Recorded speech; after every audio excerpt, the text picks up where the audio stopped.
Hello,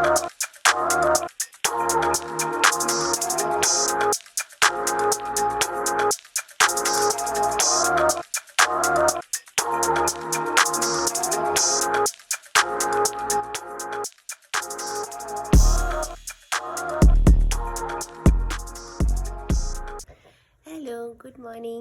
সবাই কেমন আছো? Welcome back to my channel. আজকে তোমাদের সাথে একটা জিনিস শেয়ার করার আছে, সেটা অনেক দিন ধরে পেন্ডিং পড়ে আছে, যে কারণে আজকে আসা। Big big big thank you যারা আমার ভিডিও দেখছো, যারা আমাকে সহ্য করছো তার জন্য। কারণ আমি একদম ডেইলি ব্লগ করতে পারছি না, তার অনেকগুলো রিজন আছে। তার মধ্যে একটা প্রধান রিজন হচ্ছে আমাকে খুব ট্রাভেল করতে হয়, হয় শিলিগুড়ি নাহলে গুয়াহাটি।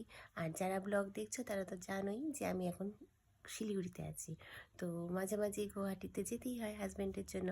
তো আমার অনেকগুলো ভিডিও পেন্ডিং হয়ে আছে, সেগুলো কিন্তু আমি তোমাদেরকে আগেই বলেছি। তো এখন আমি ভিডিওগুলো তাড়াতাড়ি করে শেষ করার চেষ্টা করছি, কারণ নেক্সট ইয়ার চলে আসছে। এবার এই বছরের ভিডিওগুলোকে আমি নেক্সট ইয়ার তোমাকে দেখাবো নাকি, সেটা তো সম্ভব না। আর ডিসেম্বর মাসটা তো আমার কাছে খুব স্পেশাল, কারণ আমার মেয়ের বার্থডে ডিসেম্বরে, আমাদের অ্যানিভার্সারি ডিসেম্বরে। তো ভীষণ স্পেশাল ডিসেম্বরটা আমার কাছে, ভীষণ আমার সব থেকে প্রিয় প্রিয় প্রিয় মান্থ হচ্ছে বছরে ডিসেম্বর মাস। তো খুব তাড়াতাড়ি আমি আমার ভিডিওগুলো দেওয়ার চেষ্টা করছি। তো আজকে যে ভিডিওটা দিচ্ছি, যেটা মেন কথা, সেটা প্রথমেই কেন আমি ট্র্যাভেল দিচ্ছি সেটা তোমাদেরকে বোঝাচ্ছি। তোমরা দেখলে আমি ট্র্যাভেলের একটা শর্ট তোমাদেরকে দিয়েছি, সেটা হলো আমি যে মিরিক যাচ্ছিলাম সেটার একটা শর্ট।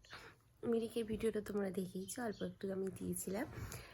দেওয়ার কারণ হলো এই, তোমাদেরকে ভিডিওতে আমি বলেছিলাম যে আমাদের ফ্যামিলিতে একটা নতুন মেম্বার কিন্তু অ্যাড হয়েছে, আর সেটা হলো আমাদের নতুন গাড়িটা আমরা কিন্তু কিনেছি সপ্তমীর দিন, কিন্তু যেহেতু নাম্বার প্লেটও ছিল না, ওই জন্য আমরা কোথাও যাইও নি, গেছিলাম ওই মিরিকে। আর পুজোয় ঘুরেছি অল্প অল্প, কিন্তু তোমাদেরকে শো করিনি। নাম্বারটা আসলো তারপরেই ভিডিওটা আমি শো করছি, ওই জন্য একটু দেরি হয়ে গেল, প্লিজ ডোন্ট মাইন্ড। কিন্তু তোমাদের সাথে শেয়ার করে খুব ভালো লাগছে। আর হ্যাঁ, এটা কিন্তু আমাদের থার্ড গাড়ি। তো প্রথম গাড়িটা তো আমাদের চলেই গেছে, যেটা হচ্ছে আমার বিয়ে করে আমি যে গাড়িটা এসেছিলাম সেটা হচ্ছে একটা ছিল স্টিলও। নেক্সট হচ্ছে আমাদের বালেনো, সেটা আমাদের এখনও স্টিল আছে। আর এটা হচ্ছে আমাদের কোন গাড়ি সেটা তোমরা দেখলেই বুঝতে পারবে। চলো, ডিটেলসটা যদি জানতে চাও তাহলে কিন্তু অভিকে আমার লাগবে। তো অভি এই মুহূর্তে নেই, তো যখন আসবে, যদি তোমরা কেউ কমেন্টে জানতে চাও পুরো ডিটেলস, তাহলে অভিকে আমি বলবো, ও পুরো শেয়ার করে দেবে, কেমন? তো চলো আমাদের নতুন মেম্বারের সাথে আজকে আলাপ করিয়ে দিই, চলো।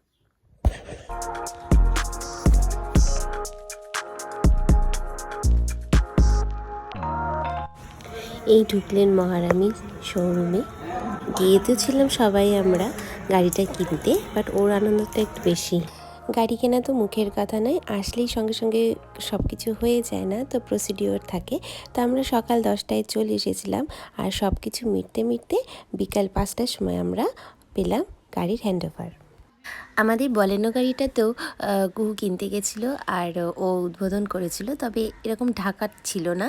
আর গুয়াহাটিতে যে বাইকটা কিনেছিলাম সেটা কিন্তু এরকমভাবে ঢাকনা উঠিয়ে করেছিল, তো আমাদেরকে শিখিয়ে দিচ্ছি কিভাবে কি করতে হবে বলে দিচ্ছিল। আমাদের গাড়ির সামনে দাঁড় করিয়ে কোম্পানির লোকরাও ফুল চকলেট নিয়ে রেডি। এবার আলাপ করা আমাদের নতুন মেম্বারের সাথে।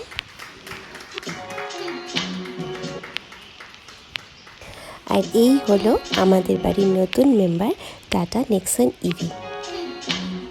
কুহু আবার আদর করে ডাকে গাড়িটাকে নেক্সুনা বলে।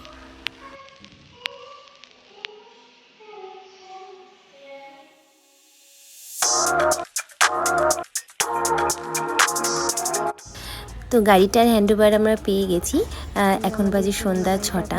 যেহেতু পুজোর সময়, তো রাস্তায় তো ভিড় থাকবেই, তো আমরা ভেবেছিলাম একটু তাড়াতাড়ি বেরিয়ে যাব বাইরে, কারণ গাড়িটা হচ্ছে পুরোপুরি ইলেকট্রিকের। আর অভি এটা আগেই চালিয়ে নিয়েছে ট্রায়াল দিতে এসে, তো তাও একটু ভয় তো থাকে। বাবাও খুব টেনশন করছিল যে ঠিক করে চালাতে পারবে কিনা। তো যাই হোক, আমরা ডিসাইড করলাম আমরা যাব উত্তরায়ণে গাড়িটাকে পুজো দিতে। চলে এসেছি শিলিগুড়ির উত্তরায়ণের একটা কালীবাড়িতে। প্রথমেই এলাম এই কালীবাড়িতে। সন্ধ্যাবেলায় এরকম গাড়ি পুজো আমাদের প্রথমেই। পরের দিন এসে আমরা পুজো দিতেই পারতাম, কিন্তু মনটা মানছিল না। যাই হোক, সব কিছুরই শুরু তো ঠাকুরকে দিয়ে করাটাই ভালো, তাই না? তাই তার তড়িঘড়ি করে এখানে আসা। জায়গাটাও সুন্দর।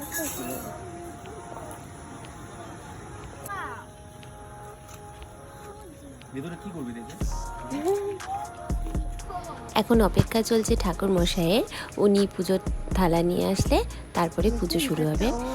আচ্ছা, আমরা যখনই ইঞ্জিনটা খুললাম দেখলাম ভিতরে এরকম ইভি লেখা, কি সুন্দর না?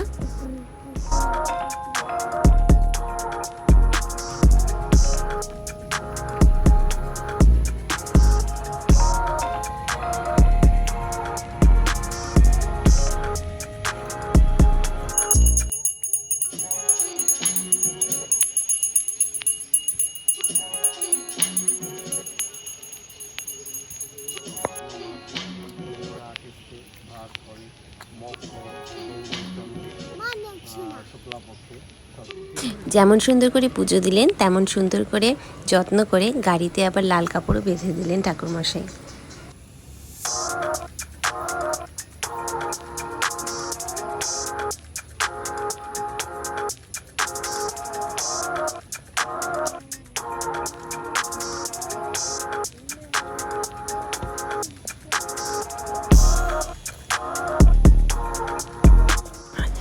গাড়ির সামনে আর পিছনেও ঠাকুরমশাই এঁকে দিলেন স্বস্তিক চিহ্ন।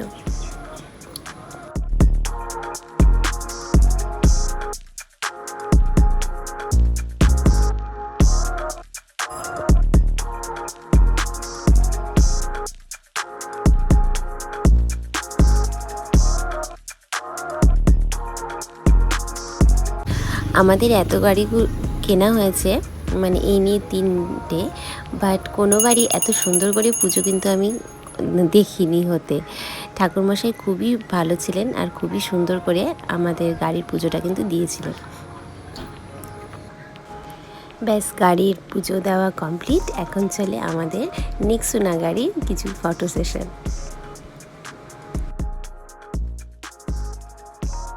কালীবাড়ির ঠিক উল্টো দিকেই বাবা ভোলেনাথের একটা বিশাল বড় মূর্তি ছিল।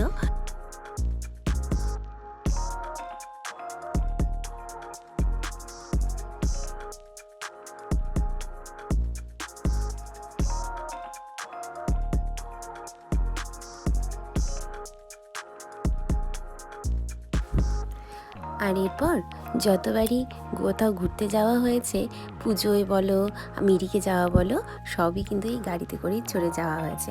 তো যারা জানো না বা বুঝতে পারোনি তাদের বলে রাখি, আমরা যে এত ঘুরেছি কিন্তু একটুও পেট্রোল লাগেনি, লেগেছে শুধু চার্জ। কারণ এটা ইলেকট্রিক ভেহিক্যাল, মানে ইভি গাড়ি, যেটা ব্যাটারিতে চলে। যে হারে পেট্রোলের দাম বাড়ছে, সেক্ষেত্রে এখন ইলেকট্রিক ভেহিক্যালের দিকে চলে যাওয়া কিন্তু বেশ ভালো। এর ক্ষেত্রে তোমাদেরকে বলে রাখি, আমাদের আরেকটা ইলেকট্রিক ভেহিক্যালও কিন্তু আছে, সেটা হলো ওলা স্কুটার, যেটা আছে গুয়াহাটিতে। কত কি মাইলেজ দিচ্ছে, কতটা চার্জ লাগে, সেটা তোমরা ওভির থেকেই জেনে নাও। গাড়ির ভিতরে এরকম একটা বড় বিগ স্ক্রিন আছে, যেখানে আমরা গান শুনতে শুনতে যাচ্ছি।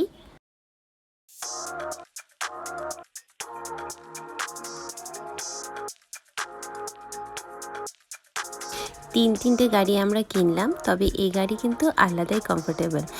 যেমন পেট্রোলের চিন্তা নেই, সেরকম বসেও আরাম। আর সবচেয়ে ভালো কি জিনিসটা জানো তো, গাড়ির ভিতরে একদম সাউন্ড নেই, মানে গাড়ি এত স্মুথ চলে, বোঝাই যায় না যে আমরা গাড়িতে বসে আছি। তাহলে আজ আলাপ হয়ে গেল তোমাদের সাথে আমাদের নেক্সোনার, মানে আমাদের নতুন ফ্যামিলি মেম্বারের কুহুর প্রিয় নেক্সোনা, মানে আমাদের টাটা নেক্সন ইভি গাড়ি, আমাদের ফ্যামিলি মেম্বার। তোমাদের কেমন লাগলো আমাকে অবশ্যই কমেন্টে জানাবে। আর যদি তোমরা এই ডিটেলস ভিডিও চাও বা না চাইলেও আমি হয়তো দেবো, বাট সেটা অভিকে দিতে হবে, কারণ ওই ভালো ডিটেলসটা জানে। তো তোমাদের আজকে ভিডিওটা কেমন লাগলো আমাকে অবশ্যই জানিও। আমার ভিডিওগুলো ভালো লাগলে অবশ্যই চ্যানেলটাকে সাবস্ক্রাইব করতে একদম ভুলো না, আর ফ্যামিলি ফ্রেন্ডদের সাথেও আমার ভিডিওগুলো শেয়ার করো। দেখা হচ্ছে খুব তাড়াতাড়ি নতুন একটা ব্লগ নিয়ে, ততক্ষণের জন্য টাটা।